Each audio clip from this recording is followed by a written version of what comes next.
Manatee Conservation Project. We're the co-founders of the nonprofit organization Hidden Mermaids, whose goal is to spread awareness of the decline of the American manatees, take action by employing appropriate conservation strategies, and recruit volunteers. We named the organization the Hidden Mermaids because, in the past, manatees were often mistaken for mermaids. The first written record of a manatee was by Christopher Columbus during his voyage in 1492, when he claimed to have a mermaid sighting. In fact, the order that the manatees belongs to is called the Sirenia. But why did we do organization in the first place?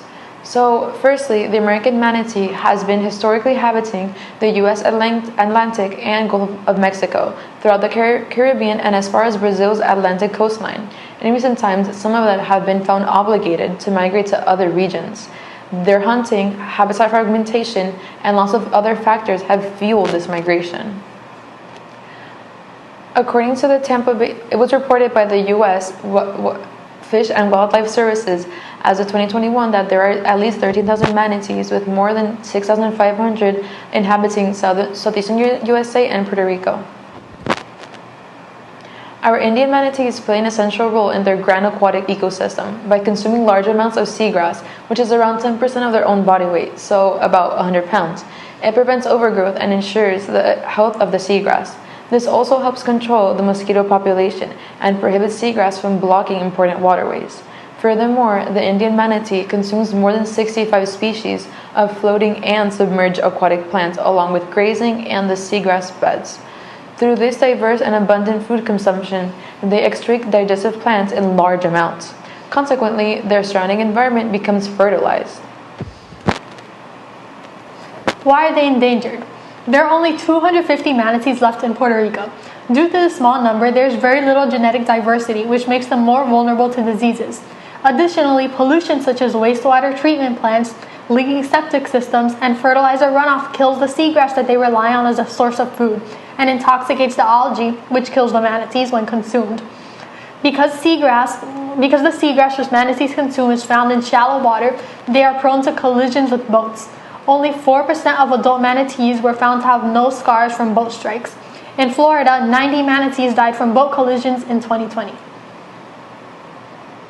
So what can we do to preserve the manatees? We will employ various conservation methods to protect this organism, while taking into consideration the unique circumstances of each population. First, we will use ex situ conservation methods to restore the health of local manatees. Because manatees' food source is being damaged by pollution, there are many manatees that do not reach a healthy weight. Therefore, in these cases, we believe it is best to bring them into the conservation center and provide them with the medical help and nutrition needed to reach a healthy weight of 800 to 1,200 pounds. We will then release them into their original habitat and monitor them to ensure a smooth transition.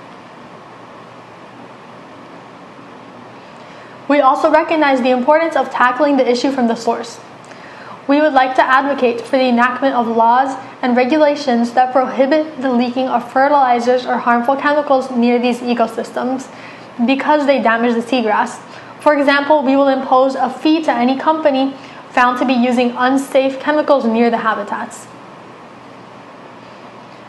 Finally, we will educate the public about factors contributing to the endangerment of the American manatee.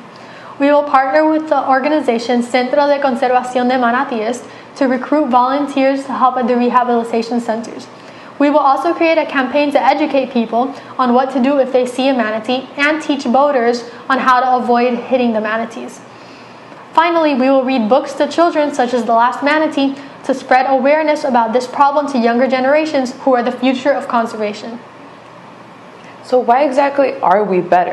Well, we are one of the only organizations that tackle the problem at the root. Most organizations, like the Belize Coastal Zone Management Authority, focus on rehabilitating the West Indian manatee and informing the public on their habitats. While these efforts are very important in raising awareness concerning manatees and their endangerment, they do not help and keep in mind the future generations of manatees yet to come. The Hidden Mermaids will not only educate the general public and collaborate with manatee conservation centers, but we will also help rehabilitate and enact laws and regulations that will help guarantee current and future manatees a clean and safe aquatic ecosystem.